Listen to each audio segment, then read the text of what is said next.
Hello, everyone, and welcome back to the Ed Talk. I'm your host and education bestie, Dejah Ashford, and today's episode is focused on how our classrooms feel, literally. Off with a fun fact. Did you know that the recommended average brightness level for the classroom is 10 times brighter than the light levels that are recommended for a person with sensory sensitivities? No wonder we have so many students and even teachers with headaches and sensory overload by midday. Today, we will discuss sensory-friendly classrooms and how we can change the atmosphere of teaching and learning for students with exceptionalities. And we will talk about the trend of sensory-inclusive design in education. So let's dive in. As the awareness of autism spectrum disorder, ADHD, and sensory processing has expanded, teachers are reimagining what comfortable learning spaces might look like.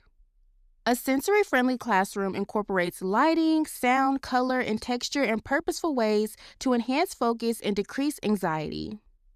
As noted by Carter and Hughes, sensory-inclusive spaces can help students with sensory sensitivity focus and regulate their behavior, but they can benefit all learners by reducing anxiety and promoting calm in the classroom.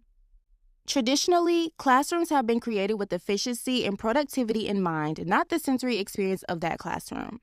Creating a sensory space is indicative of a shift towards whole child learning in which emotional, cognitive, and sensory well-being are equally prioritized in education. From a philosophical perspective, sensory-friendly design is strongly aligned with the philosophy of the Universal Design for Learning framework, which highlights the necessity of providing learners with multiple ways to engage and express their skills. A classroom that tends to many sensory needs embodies the UDL's idea that there is no one-size-fits-all learner.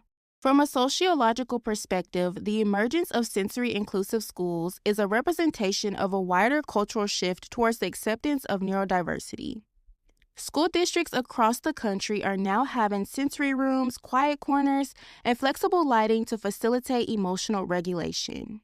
Historically, sensory tools for students, such as fidget items or weighted vests, could be classified as a special education tool or item. They have now moved into the realm of everyday or mainstream for all learners who need to self-regulate. As Daniels notes, the sensory inclusion mindset is a shift from therapy and intervention to a universal design philosophy that celebrates each child's uniqueness and how they experience, understand, and respond to their world. Now, you might be wondering, what does a sensory-friendly classroom look like? So let's get into it. Starting off with lighting.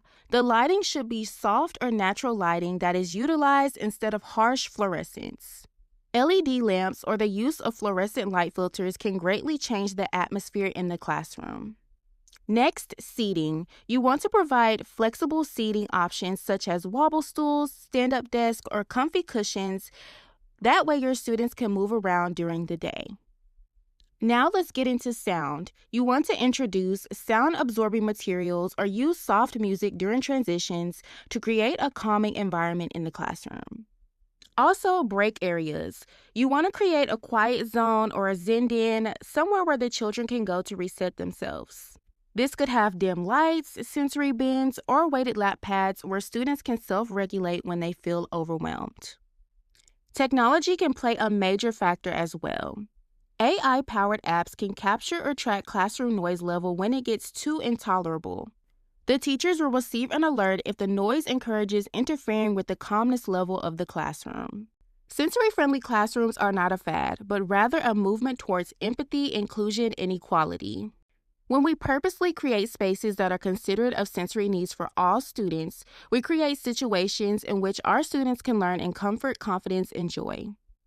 So, next time you step into your classroom, take some time to scan, observe, listen, and feel the space from your students' point of view. Even the small changes, such as dimmer lights, a softer color palette, or a quiet corner, can make a huge difference in creating a sensory-friendly classroom. Well, guys, that's all I have. Thank you so much for tuning into another episode. Please pass this episode on to a fellow educator and begin to share the journey design for a sensory-friendly classroom experience for every learner. Thanks, guys. See you next time.